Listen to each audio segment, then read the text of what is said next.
So if the stock price movement is not in my control, I'll not worry about it. At all times, a person should have around 15-20% of his corpus in highly liquid investments. What would you say to those people who are trying to build the stock portfolio with a limited capital of, let's say, 5 lakh, 8 lakh, 10 lakh, and they want to remain invested for long term? Hi friends, super excited to have with me Pranjal Kamra today, who's been followed by more than 6 million people on YouTube. He's also a founder of a fintech company called Finology, leading fintech and financial education platform. And also he's the author of 2 books, Mint Your Money and Investonomy. In this conversation, we are going to nail down 4 very important areas. Point number 1 is the current Indian market setup, whether we are going to see rally, correction, or whether we are going to see good bull run from here on. And point number 2 that we want to explore is how to go about building a stock portfolio that might be, let's say, 5 lakh rupees, 10 lakh rupees, giving you a very good framework. Point number 3 that we want to explore is penny stocks. Should retail investors really take positions into penny stocks or not? We'll also deep dive into IPOs. With that, Pranjal, thank you so much for having this conversation with me. And I want to straight come to first point, which is the current Indian market setup, stock market setup. And let me set some scene for you, Pranjal. So there are 2 types of investors or 2 camps right now. Camp number 1 is there are people who think that right now Indian markets are highly overvalued. We are hitting all-time high. We should sell everything and go away. In fact, mutual funds like Quant Mutual Fund, Parag Parikh, they're sitting like on a 19% cash, 16% cash, right? There is a fear in the market. So that's one type of investor. And the second camp is the people who are like, abhi to party shuru hui hai. We are set for a big bull rally from here on because of so much strength in the Indian stock market, right? I want to come to you, Pranjal, and check what is your view, what is your assessment of Indian stock market right now, and which sectors are looking good to you, which sectors are the ones that we should avoid. Over to you, Pranjal, please. Thank you so much for inviting me, sir. It's an honor. It's a pleasure talking to you. When a question like this is asked and I'm the guest, there's a lot of pressure that I'm supposed to sound really intelligent. But the honest truth is that I don't know. So I don't know where the market will go. I don't know what sectors will do really well. And I don't know which of these 2 camps are right. See, I know one thing, that if we look at traditional metrics of trying to make an educated guess where the market is, say market P, GDP to market cap ratio, some well-known criteria, it looks expensive. Right. But it has looked expensive on those criteria for the last 20,000 points after 65,000. Right. So it has looked that way. So we need to understand that if something is expensive, doesn't mean it cannot get more expensive. It can. Right. We never know when that will correct. So I think I don't want to get into how expensive it is not. Philosophically, I believe in one core thing, that I don't worry about things that are not in my control. So if the stock price movement is not in my control, I'll not worry about it. If the stock market is not in my control, I'll not worry about it. So, investing anyways, there are dozens of things that are controllables. And we don't put enough attention on and time in optimizing the controllables. So I think trying to predict all of that, my experience has been, instead of focusing there, let's focus all my energy in trying to control and optimize my controllables. So I don't really worry about where the market is. You mentioned a data point about Quantum and Parag Parikh sitting on cash, about 20%. So that's at a fund level. A fund is anyways not allowed to hold more than, I think, 24-25% of cash. It can't technically hold more than that. But at an individual level, I think at all times, a person should have around 15-20% of his corpus in highly liquid investments, be it liquid funds, FDs, anything like that.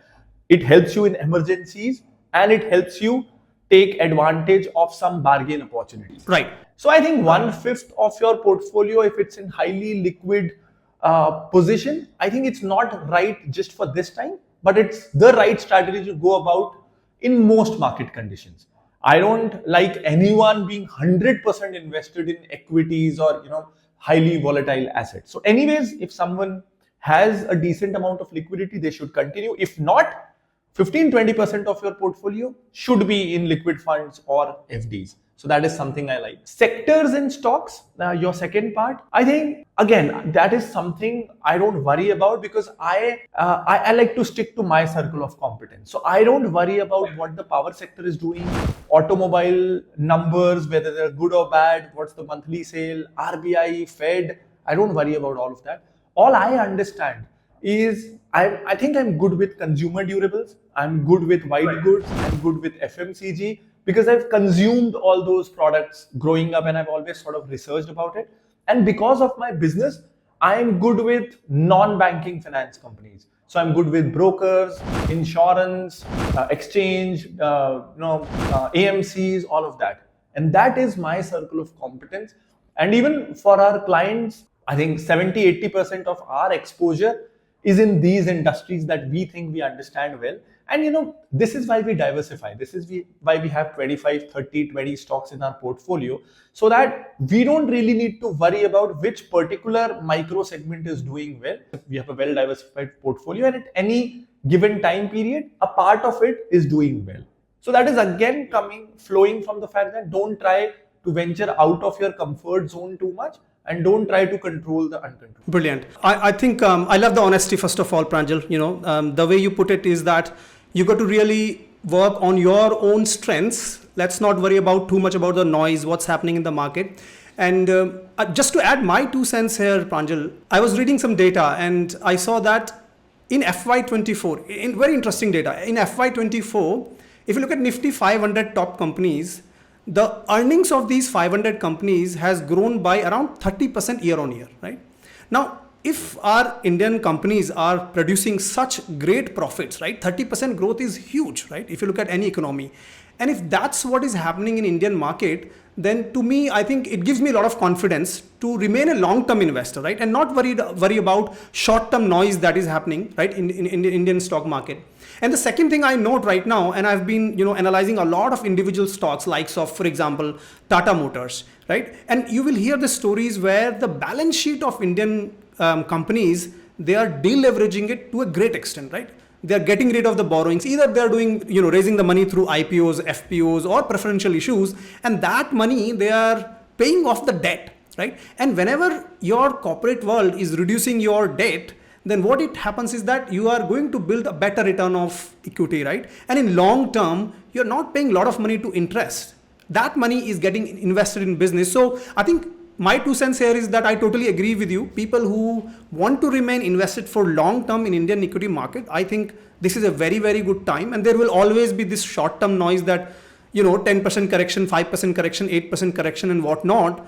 I think we should just remain invested. But I think I really loved your honesty about work towards your own strength.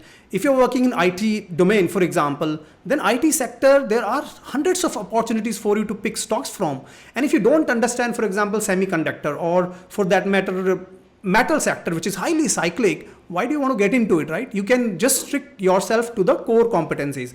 Amazing. This is really, really insightful for me to understand that. So thanks for that, Pranjal. With that, I think let's move to the second topic that I want to come to, which is there are a lot of requests that comes to my channel saying that, Rahul, I want to build a portfolio of 5 lakh rupees, 10 lakh rupees. Which stock should I pick and how to go about building that portfolio? So I'd like to come to you in terms of what would you say to those people who are trying to build the stock portfolio with a limited capital of, let's say, 5 lakh, 8 lakh, 10 lakh, and they want to remain invested for long term. Right. So, I'm assuming that this question is specifically towards building an equity portfolio. Yes, absolutely. Right? Yeah. So as you pondered upon, one discipline that definitely most investors need to understand that they just cannot venture out of their circle of competence. And it's not something of a unique concept in terms of equity. It's something that's true for life. So for example, if I'm not a professional cricketer, I'll not try and compete with Virat Kohli. If I'm not a professional singer, I'll not compete with Arijit Singh. Professionally, I'll stick to what's my circle of competence is. And similarly, I see it often that, sometimes a doctor, the first stock that a doctor would buy would be an IT stock. And sometimes an IT engineer, the first stock they would buy is a pharma stock. And I understand why that happens because, when you work day in, day out in your industry and you come back home, the last thing you want to read is the annual report of your hospital that you work in. it feels like work. It causes a lot of stress. And also, because you work in that industry, you are sort of exposed to a lot of all the dark and negative things of your industry. And thereby you start assuming, no, this industry is not good. I know how they make money. And just because we don't know about other industries, we assume that somehow those are better. So these things can't happen. One, there are certain sectors, consumer clothing, automobile, white goods, FMCG, that we are all very comfortable with. And second, any sector where we work or our business is related to our vendors, our clients, things like that. I think a substantial portion of your portfolio should come out of these segments that you know by your work or just your upbringing or things like that. A major chunk of your portion should come from that. And here also, another mistake that people do is that even if I understand a sector, but the stock is really expensive per unit wise, then they try to bulk up and try to invest in a smaller company just because they'll get more units. It's like exchanging a 500 rupee with 50 10 rupee notes. So these are the two things people should keep in mind. Yeah. And I think, Pranjal, just to touch upon that point where, let's say if I work in IT and I should try and predominantly build my portfolio in IT and sectors like banking, FMCG, which, anyways, we all know, but would you not encourage people to go out of their comfort zone, right? And start to learn about new sectors. So for example, right, power sector, for example, right, we know that by 2030, Indian government has got some capex planning done. And right now, I also believe that internet is full of, authentic information. I know there are some good rumors as well, but I think while I totally agree with you that, you got to start with your portfolio of your own competency, but surely I'm sure you can go and read a lot, talk to people, interact with people. People are nowadays building their own network on sites like LinkedIn, get connected with people who are not from your background, try to pick up their brains as well, and see if you can start to take some smaller baby steps into those sectors as well. It doesn't need to be more than 5% or 10% of your portfolio. But the moment you start to take some positions, what then happens is that you are invested in that sector or a company. You are going to be bound, to go and learn about it more, and therefore it also opens some opportunity for you to increase your knowledge. Because if you just strict yourself to just one competency in one area, then there is also a danger of that you're not learning much, right? And I think while I agree that predominantly you start your portfolio with a competency of yours, but I also believe at some point in time you got to try out other things as well and see whether it works or not, right? I'm sort of halfway there. I don't strongly disagree. But my context for this answer is a portfolio size of 5 lakhs to 10 lakhs. Say if I assume an average of that, say 7 to 8 lakhs of a portfolio size, I don't know how that incremental time invested in understanding a new sector and then maybe investing, say, 50,000 rupees in it. I don't know how good of an ROI that is. But yes, if the portfolio size will be larger in future, say if someone is looking to invest 50 lakhs or 1 crore, then we are looking at investing at maybe 10 lakhs, 20 lakh rupees in a new segment. Then I think, yes, interacting on LinkedIn, doing your research, studying about it has valid ROI, but not on a portfolio of 5 lakh to 10 lakh. Yeah, fair enough. Okay. And in terms of whenever people are building their portfolio, do you have any guidelines or suggestions that you shouldn't have one stock, for example, that is not taking more than, 10% of your portfolio? Sure. So do you have anything that you personally follow or advise your clients? So yeah, a couple of guidelines. So for example, one thing that we go by is not more than 25% in one sector. That's one. Right. So at least 4 sectors not related to each other, not very closely related to each other. And yes, if not more than 8% in one stock, not less than say 3% in one stock. So between 3 to 8%, you can average out 2 installments. And yeah, not 25% in one sector. Just broad, very broad. Okay. And people who really do not have time, right, to spend in the stock market, do you suggest that they should build their own portfolio, or should they just better stick with mutual funds? Because if people don't have time to go and track what's happening in the stock market, maybe, I mean, it's not required to be done on a daily basis, but definitely there needs to be some monitoring of their portfolio. So would you say that only if you have a certain limit of time that you can spend, looking and nurturing your portfolio, should you build a portfolio, or you don't think so? You just pick up good stocks for long term and let it just, run on its own speed. See, I think if we are just talking about financial ROI, pure financial ROI, then I think mutual funds are pretty good for a large chunk of investors. Then we have other options for high net worth individuals. But my company runs around stock analysis, teaching people how to invest. I believe in direct investing, not because I believe people can generate substantial alpha. They can in the long run, but that's not the primary reason. My primary reason of promoting and advocating for direct stock investing is the knowledge alpha. That when you actually directly analyze stocks, sometimes some year, maybe you'll spend 6 months analyzing the aviation industry, sometimes the hospitality industry. Over time, this knowledge compounds. It's like reading a high quality second level book. So when you do that for 5 years, 10 years, you just become a smarter businessman, a smarter professional, a smarter, small scale businessman or anything. So it helps you in life. Everyone starts investing by trying to understand financial statements, but in the long run, you understand that psychology, mental strengths, maybe stoicism, a lot of interrelated factors also play a lot of roles. And once you are done with reading maybe 10 books on finance, those books sort of guide you towards other disciplines of life. It happens organically. You start becoming a multifaceted reader, so as to say. So I think direct investing has an advantage that it makes you smarter. So Warren Buffett, often said that I'm a good businessman because I'm an investor, and I'm a good investor because I'm a businessman. These things sort of feed into each other, and this is true for a salaried person as well. So I think stock market generally makes an individual smarter. So knowledge alpha is why I would ask people to also dip their toes in the stock market. Right. And I think that's a very good way to put it out for people, that you're not necessarily looking for beating mutual fund returns, right? You are in the process learning and gaining a lot of knowledge, which 10 years down the line, 15 years down the line will make you a better investor, no doubt. And maybe at that time, you might say that, I don't need a mutual fund manager to manage my money because I know I've got better at it and I can do it myself, right? So that was really, really insightful, Pranjal. Thank you for that. With that, let's move to our topic number 3, which is penny stocks, right? And just to speak about penny stocks, I think I've seen many people saying that, I want to just invest in a penny stock, let's say, and I want to put in, let's say, 1 lakh rupees. Right now, the price is 3 rupees. And by the time it goes to 3,000 rupees, I'm just going to make 10 crore rupees, right? That's the mindset with which people are exploring penny stocks. While I don't discourage people to explore anything, right? Because exploring is fine. You are going to learn something or the other, right? But what's your view, Pranjal? Do you think that retail people like you and me should try and explore penny stocks for investing, or should we just keep away from them?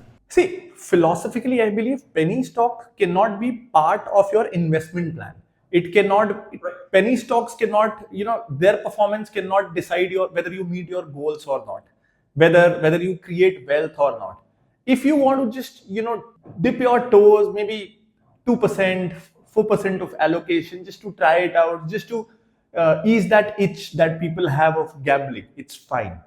But it cannot be something that, if it doesn't perform, some of your goals will be affected. It cannot be serious investing. Whatever you want to go and splurge on a casino, maybe splurge it on penny stock, maybe you win something. And this is where anecdotal evidences are really dangerous. When you say that don't invest in penny stocks, the first thing that comes is once Titan was also a penny stock. Things like that, anecdotal evidence, which is where it's very, very important that we see the larger data set, what percentage times this happens. And this is where we see that what was the backing of Titan, what was the pedigree that was there, and it was once in a lifetime sort of a thing. And how are these penny stocks discovered? These are fundamentally discovered through tips, friends, family, random messages, things like that. And we need to understand that if this penny stock was so good that it's once in a lifetime opportunity, you are a beginner in the market. Why did this and how did this information reach you? There are, lakhs of real smart investors, sitting in professional setups, looking out for bargain opportunities in an institutional setup day in, day out, and they couldn't find this opportunity, and it comes to you on a platter.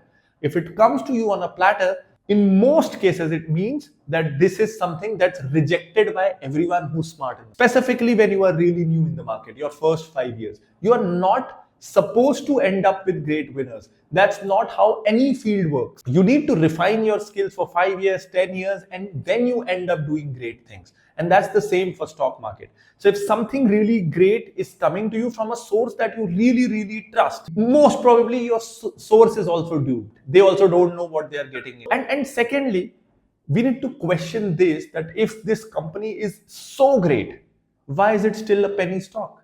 Let the company prove itself. If it would have been such a great company, it wouldn't have been a really, really, really small micro cap. So, in life, we always bet on proven performers. Cricket, football, we choose our teams and players based on their past performance, their biodata, their statistics. Why in stock market, when it's not just emotions, it's our real hard-earned money, do we want to bet it on an unproven performer? And lastly, there's another reason. There's this perception that smaller penny stocks grow more quickly and bigger companies grow slowly. Which is where, I want to make people understand that maybe, I think 13, 14 years ago, TVS was a 27 rupee stock. It's a 1300 rupee stock now. That's a lot. MRF, when I started dummy investing in the market, paper trading, MRF was a 8,000 rupee stock. Right. It's 1,40,000 now. It went up almost 20 times from there. So this is absolutely false that bigger companies don't grow, penny stock will grow quickly. I think we analyze bigger companies the wrong way. We always look at their core business and we say that, okay, this is slowing down now. But we forget to include the fact that these bigger companies, although their core business has slowed down, they generate a lot of free cash flow. And with that free cash flow, they can always acquire and venture into some other sectors and continue compounding. So I think that is very important. We need to take into account how much free cash flow these companies are generating, and there's no way they are slowing down. Yeah, no, I think I see a very good point that you make. And I think if I just extend that point, which you talked about in terms of the pricing levels, right? So I just Googled yesterday, top 10 penny stocks, right? And there were a lot of articles, right? And one of the stock that I saw, again, people please don't take this as a recommendation at all, right? I mean, this is like a big no. The company called Rajneesh Wellness Limited, okay? And it's trading at a 4 rupees level right now, Pranjal. And what people think is that, oh, it's only available for 4 rupees per share. I should go for it. I'll just take 40,000 of these shares, right? And what you fail to understand is that its P is right now at around 493. Right? So, I mean, even if you do some basic checks on penny stocks, what you're likely to do is you're likely to find that 99.99% you yourself will reject. And I created a video last year, Pranjal, and I used some of the parameters like liquidity, right? Some profitability ratios to find out at least you get to a good set of stocks which are trading at a price less than, let's say, 50 rupees, right? My only suggestion to viewers is that if you ever want to invest in penny stocks, make sure you find a reason to say that why would you not invest in this penny stock? If you do reverse, then, and if you don't get any answer, it means that this might be a okay stock to invest in. But again, I've kept myself away totally from penny stocks, right? Absolutely zero appetite is what I hold. Because I think like there are 500 nifty 500 companies. Why would you even look at penny stocks? And some of them have already given multi-bagger returns, right? So small cap is open for you if you want to take more risk. You can go down to a little bit more micro cap stocks between 500 to 750. AMCs have come up with some indexes as well, right? So there are a lot of opportunities to cut the long story short here. And yeah, I think I totally agree your point of view that if you want to do some experiments, 1%, 2%, yeah, of course, you can always do the exploration, but this cannot be your main money-making, tricks or secrets or hacks that, people are lured into. So wonderful, very, very insightful on penny stocks. Okay, with that, let's get to topic number 4, which is IPOs in Indian stock market. And just to set some scene for you and for our viewers as well, there was an article published very recently, and in that, September of 2024 has been the biggest IPO month in the last 14 years. I mean, biggest IPO month in the last 14 years. So total around 28 companies from main board plus SME have gone to IPO so far, and we are here on 21st of September, 9 more days to go. So my question to you, Pranjal, that we have seen IPOs like Ola Electrics, where they're not even profit-making company, to a company like Bajaj Housing Finance, which is growing at around 30% year-on-year growth from an AUM perspective, right? So you have all sorts of players coming into IPO asking for money. And if you look at the retail investors, only 10 to 15% of money is reserved for them. And prior to IPO, you see that anchor investors, FIs, DIs, they will take a lot of money anyways, right? At a cheaper price, right? So retail investors are left with 10 to 15%. And in that also, even if you open, 10 demat accounts, you are not guaranteed that you are going to get allocation, right? People have been trying for 3 years, 4 years, 5 years, and have not got yet any allocations. So when it comes to IPO strategy for retail investors, what's your view on that? Are there any suggestions, tips that you suggest people should follow when it comes to IPOs? I have a little, I would say, very conservative and extreme view on it. I avoid all IPOs. I mean, I don't delve into IPOs. So my thought behind it is, and I think there is a lot of recency bias. Whenever we talk IPO, we see the last 3-year performance of IPOs. But in the long run, if you look at, since the market is active, say 1980s, roughly 60-65% IPOs have actually opened with a listing day loss. So, but regardless, I mean, fundamentally, what I believe is that, when there are 5,500 companies already listed, I need to be really, really, really sure that why is that the new company that's coming today to the market is better than 5,500 of those who are already available and they are undergoing public scrutiny since a much longer time. Am I biased? Am I blinded just because a lot of PR is happening, media, influencers, everyone is talking, social media, it's all PR. So am I blinded by that? And even more fundamentally, this IPO is a game wherein a lot of PR agencies, underwriters, merchant bankers in companies collaborate to maximize value for the seller. The entire system of IPOs is to create maximum value for the seller. It's like selling your land. If I'm selling my land, I'm not looking to give a bargain to the buyer. I'm looking to extract maximum value for my land.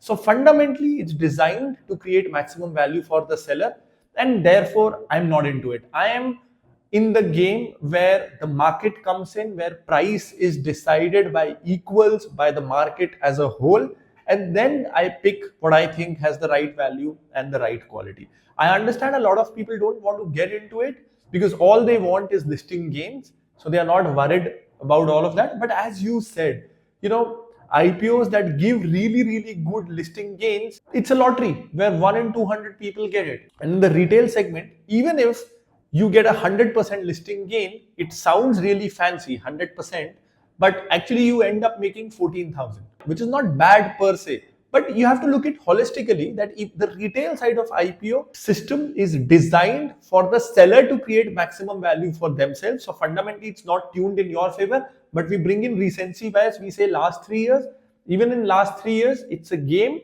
wherein you have 1 in 200 chance, so 0.5% chance of making 14,000 rupees. And personally, I don't get into that game. Right. So you are saying that rather than banging your head for looking at the company, doing some research, and then finding out that you did not even get the allocation, right? And even if you get 100% listing gains, you are up for a 14,000 grab. Rather use that energy to do something better. Maybe look at the secondary market, look at some value bargains, and spend that effort and energy there, because that's where the more value is. Absolutely. That's where you can control more things. Yeah. And I think that is why precisely people who are into IPOs, their main purpose is to get the listing gains, right? I mean, SEBI had recently published the data, and they did say that, I'm forgetting the number here, they did say that within like 10 days or 15 days, people just exit the IPO because they were only there for the IPO gains, which is fine in my view. So, but in that case, if there are, 30 IPOs coming in a month, then the question is, do we apply for all 30? or do you or do you analyze and handpick the ones that you think might be a better value? So for example, Bajaj Housing Finance, at least you could see that the stock or the company has been generating better returns, better growth than the industry. And that data was publicly out, versus something like Ola Electric, where you know the company is a loss-making company. And unless you want to really take a bet on the EVs for the next 10 years and you're not worried about the next day what is going to happen, then that's fine. But what I see people is that people will take the IPO and then the madness starts. Rahul, I've got the IPO allotment. I've got 2 lots. Tomorrow it's now 100% up, whatever, 120% up. Should I sell or exit? So those are very volatile days as well. And people get panicky about it either ways, up or down. And you're absolutely right that at some level there has to be a control, unless you are there for the listing gains, in which case you might as well just gamble the money, right? So that's very, very insightful, Pranjal. Thank you so much. I think we have covered a lot of grounds in this video. Personally, I've gained a lot of insights and I loved your honesty. I learned a lot from you. Thank you. And thank you so much. I hope that I can have you again, some very good conversation one more time. And to my viewers, all I want to say is that don't get carried away by some thumbnails that you see on YouTube of, people making 10 crores, 100 crores, 50 crores. I think you've got to really stick with basics when it comes to stock market investments if you want to be a long-term investor. And also let me know in the comments if you would like me to invite any of the guests onto this channel. I'm absolutely fine to have free-flowing conversations with people that you admire, because I anyways stand to gain a lot, learn a lot from people like Pranjal. So once again, thank you so much, Pranjal, and I hope to see you again. With that, keep rocking.